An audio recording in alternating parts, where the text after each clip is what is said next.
अघोरियों का रहस्य। मरे हुए इंसान को क्यों खाते हैं अघोरी? राधे राधे दोस्तों, उत्तर प्रदेश के प्रयागराज में देश विदेश से लाखों श्रद्धालु और संत कुंभ स्नान के लिए पहुंचे हुए हैं। इन्हीं साधु संतों के तमाम संप्रदायों में से एक है अघोरी। हालांकि अघोरियों को उनकी साधना पद्धति के चलते साधारण समाज स्वीकार नहीं करता है। क्या आपने कभी सोचा है कि अघोरी साधु अपने भोजन में मुर्दों का कच्चा मांस क्यों खाते हैं?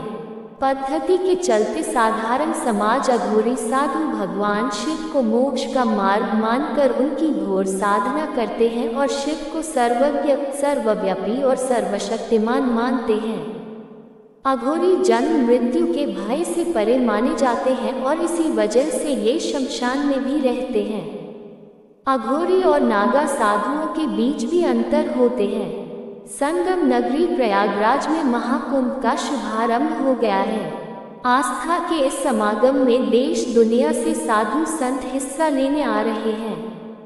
तमाम अखाड़ों के संतों के अलावा महामंडलेश्वर और अघोरी साधु भी कुंभ का हिस्सा होंगे। हम आपको अघोरी साधुओं की रहस्यमयी दुनिया के बारे में बताएंगे, क्योंकि इन्हें लेकर कई तरह के मिथक और भ्रांतियां लोगों के बीच हैं। साथ ही आम धारणा के मुताबिक लोग इन अघोरी साधुओं को तांत्रिक समझ बैठते हैं और कई बार तो इनके पास आने से डरते हैं।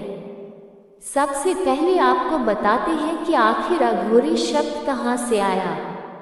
अघोरी शब्द दरअसल संस्कृत के अघोर से निकला है, जिसके मतलब है कि जो निर्भय हो। अघोरी शिव के पूजक माने जाते हैं और मुख्य रूप से कपालिका परंपरा को मानने वाले होते हैं। इसी वजह से हमेशा कपाल यानी नरमुंड इनके साथ रहता है। अघोरी साधु शिव के अलावा शक्ति के रूप काली के उपासक माने जाते हैं। इसी वजह से वह अपने शरीर पर राख लपेटे रहते हैं। रुद्राक्ष की माला और नरमुंड भी इनकी वेशभूषा का हिस्सा होते हैं। आमतौर पर अघोरी साधु एकांत में रहते हैं और सार्वजनिक रूप से कम नजर आते हैं। कुंभ जैसे धार्मिक आयोजनों में ही इन्हें सार्वजनिक तौर पर देखा जाता है। ऐसे साधु शमशान या किसी दुर्गम इलाके में रहते हैं, जहां सभी का जाना मुमकिन नहीं होता, क्योंकि ऐसी जगह इनकी साधना के लिए सबसे अनुकूल मानी जाती है। अघोरी संप्रदाय 18वीं सदी में हुए बाबा कीनाराम का अनुसरण करते हैं और उनके द्वारा किए गए कामों को अपनी परंपरा का हिस्सा मानते हैं।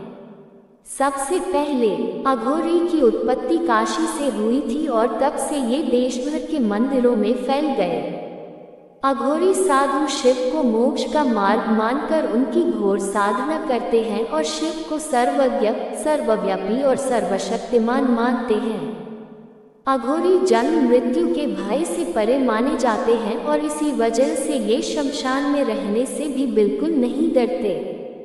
यही नहीं, कई बार तो मुर्दों के साथ रात गुजारने से लेकर चिता का मांस खाने से भी परहेज नहीं करते।